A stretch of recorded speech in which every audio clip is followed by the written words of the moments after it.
Carlton Town TV, sponsored by Aerocom UK. I'm here with a man that's won 2 trophies for Carlton, Yeah. 2 managers, Yeah. and been here through pretty much 14, 15 of my haircuts, including Yeah, trying yeah, to steal it's true. one of It's true. yours. We've gone back to the start again. Yeah, well, Haven't you've come in with a fresh trim, so I can't even compare. But yeah, Loz, it's great to have you, back at the club during this. It's a great day, kind of celebrate you. But for any of the fans that obviously kind of missed your statement and your decision, can you just kind of talk us through it? Yeah. So it's been a couple of years now where that feeling towards football has been, I don't know, I needed to. It was taking up a lot of my time, and a lot of my time taken away from the kids, which they're my priority. They're who I love, and my fiance as well. Like, I was losing time with them, and I think the league we were in last season was I think it was probably the turning point for me, really, where I was like, I'm traveling so far for so long, and my body, since tearing my meniscus and other little injuries, it just couldn't keep up anymore. So I was traveling all that distance and not being able to play how I know I can play, and it just got to a point where I was like, you know what, I need to put my effort into other things now and try and step out whilst I'm on a high still, really. Yeah. How much did the injury play into that? Because obviously, you're in the squad constantly. Yeah. Like, that's got to be a bit wounding. I know that. And it can't have been in your plans. Yeah. No, obviously not. I think I've had that feeling in my knee for years. I'm talking since coming out of Forest. Like, I've had that feeling in my knee, and I thought, do you know what? When I get this operation done, I could be back to where I was. I don't know if it was like just a bit of false hope or what it was, but I thought I could be back to where I was, but it just never did. It never recovered properly. Although I did all the stuff in the gym, I ran my full-time job and obviously everything around that. It never came back. Like, I could never get back to where I knew I could be or where I was and when I was doing well. I think you're right when you say, like, go out on a high. It's nice for it to be Yeah, your yeah. decision. Talking about, like, reasonable segue, because I'm going to kind of run through a couple of bits of your career. Yeah. Forest, that's where it started. Yeah. FA Youth Cup. Yeah. Talk to me about your time there. Like, local club, hoping to make it a decent FA Youth Cup run as well. Yeah. We did 2. So semis, was it? So the first year was, we got knocked out by Chelsea in the quarterfinal. And you look at the team that they had out at that point. They had some decent players. Yeah. Ruben Loftus-Cheek, obviously flying. Chalabar. Can't remember what the goal is called. Oh, Blackman. Something Blackman. Yeah. But all made some like incredible appearances. And as Little Forest were at the time in the Championship, and obviously there was a few of us that were trying to push to get into the first team, and we proved ourselves. I'd say like we did so well. Do you know what? We're 5-0 up. We're 3-0 up. 3-0 up, 5-0 up in the first half, and then Chelsea just came out like rocket up their arse and just ran all over us the second half and then knocked us out. So that was that year. That was my first year under Ian Jess, and then the second year was Norwich. So we played Norwich in the semi-final. Obviously, it was on TV. It was amazing. 2 legs. So we played them at home, then played them away. They got through with a handball goal, hand of God. So the ball's come in and he's handballed it in. It's legal in those days. Yeah, back then. And yeah, it was amazing. And then for it to be on TV, and my dad's still got the footage like on a disc somewhere probably. They were saying like Lawrence Gorman, the linchpin of Nottingham Forest, and all these really good things. And I thought, you know what, this is going to be the step for me to this is to me get into the first team. Yeah. So then in my first year pro, I went away with them in the to Portugal in pre-season, and then I don't know if it is the same injury or what, but I went into a tackle with Henry Lansbury and my knee just blew up, and it's the same knee, same leg. Whether it's got anything to do with it, I don't know. But that was my time at Forest. Then after my first year there as a pro, been injured for the majority of it, they just said that they couldn't risk putting me in for another year. But there were positives, and you talk about kind of that Chelsea team. That also got you into play England youth level. Yeah. And this is something that I've really struggled to find. Yeah. But for instance, Lewis Baker was in that side. Yeah. You had Shea Facey, Chirac, Palm, Isaac Hayden, who played for Newcastle. Talk to me about your time with England as well, because that's got to be brilliant. Like where you said that was kind of like your defining moment at Forest. England's got to be a pretty defining moment. Yeah. It was wicked. Sometimes you forget about those things, don't you? Not forget, but you. Angus Gunn actually has just joined Forest. Yeah. So we went to Iceland for a tournament, and Angus Gunn was the goalkeeper there as well.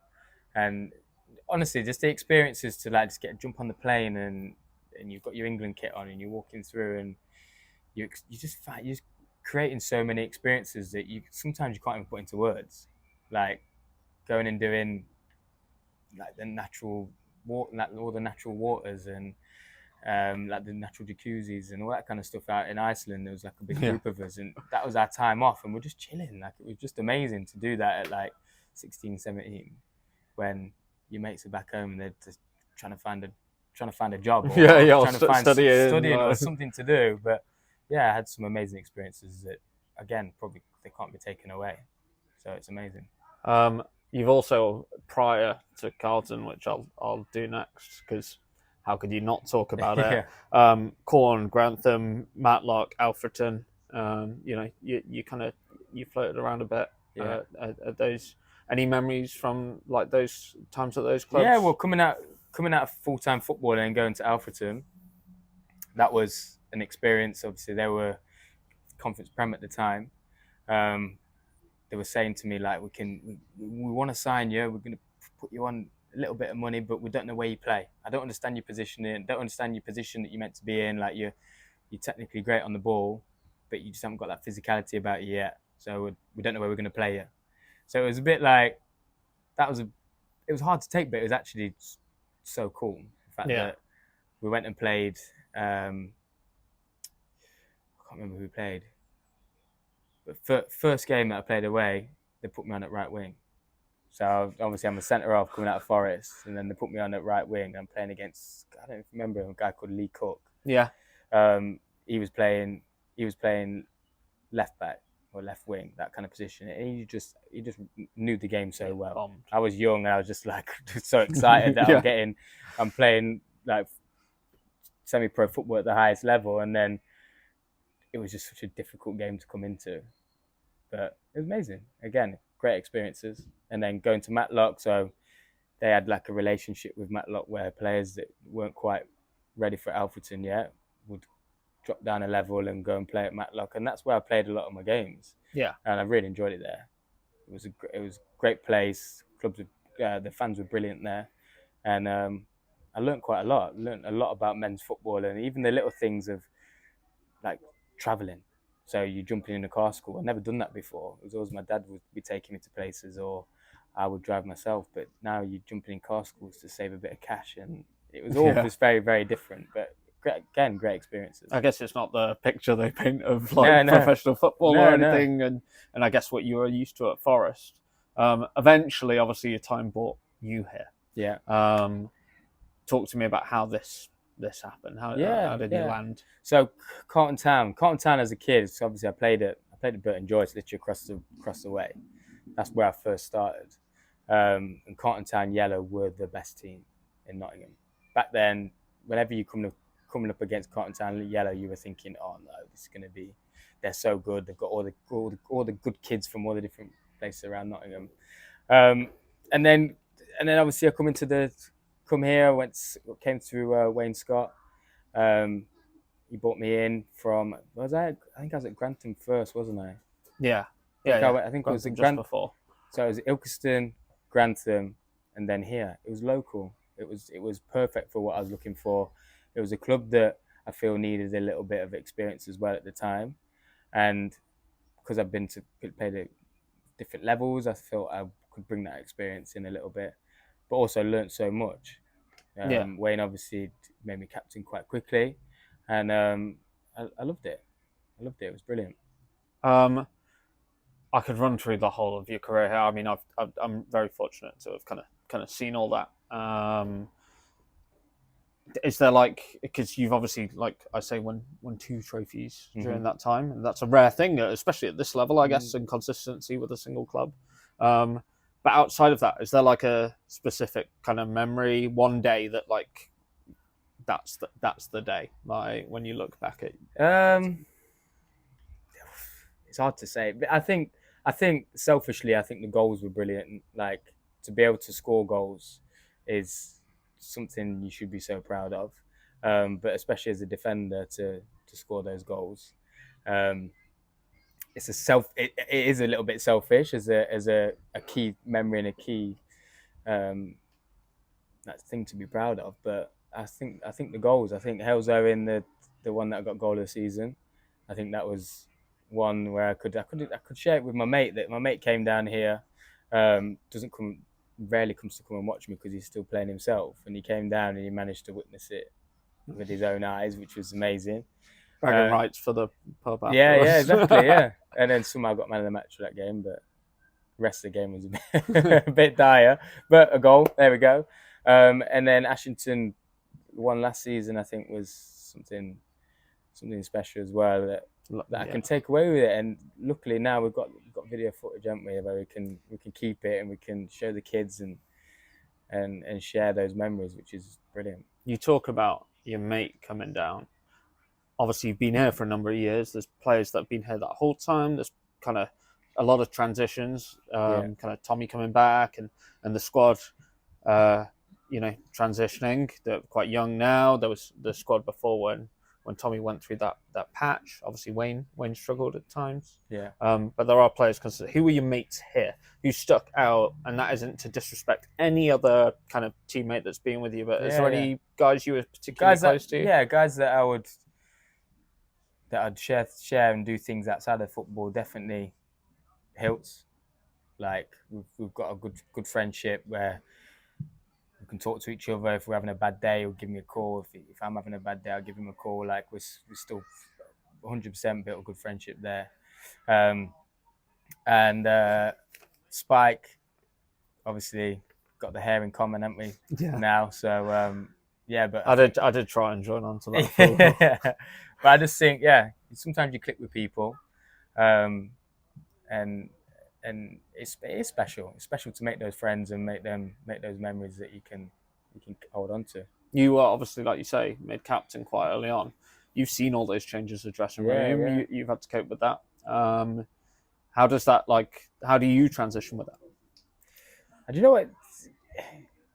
In my head, it feels like the team's not changed that much in that period. I feel like there are obviously some come and go. I don't know if that's just because I've been a bit of a constant, but you kind of just adapt around it. You see new lads come in, you see lads go out. Obviously those decisions are made for the best of the club, like for them to grow and them to progress with the rate that the club wants it to move in. So I think you just adapt. You're just in there, you stay in there, you adapt, and you keep moving. I know that today is real.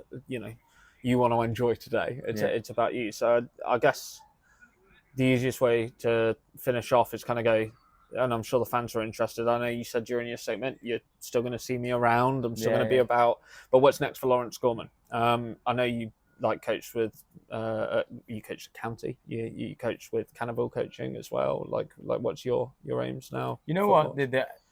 Football's been a massive part of my life, and I'm still doing that. I'm still working in the schools, so I'm still mentoring children, still doing my coaching, still doing my one-to-ones. But my priority now is my family. So I want to go and build experiences for my kids. I want to take them away. I want to use the Saturdays and the Sundays to get out and about and give them experiences that I've not been able to give them recently.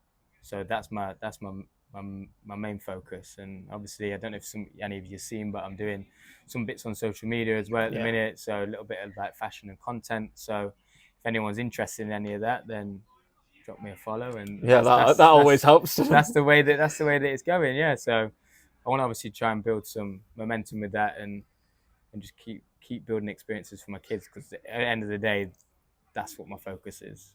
For those that do want to follow you and tune into that, what's your at on It's socials? Lawrence Balfour. Okay, and in terms of the kids stuff, obviously everyone's gonna understand that. It's very bring them down here. We'll have them on the pitch in a few years. That's it. But genuinely, mate, it's hard not to. On behalf of the club, thank you for all the great memories you've given us. Amazing. And it'll be great seeing you. The other side of the barrier, screaming with us. That's it. Thank you Cheers, so much. mate. All right, and thank you Appreciate to all the fans for everything they've done over the years. Honestly, it doesn't go unnoticed, and it's great to see obviously the club thriving now, and things are happening, which is exciting. Yeah, it really is. All right. Cheers, Loz. All right. Thank you.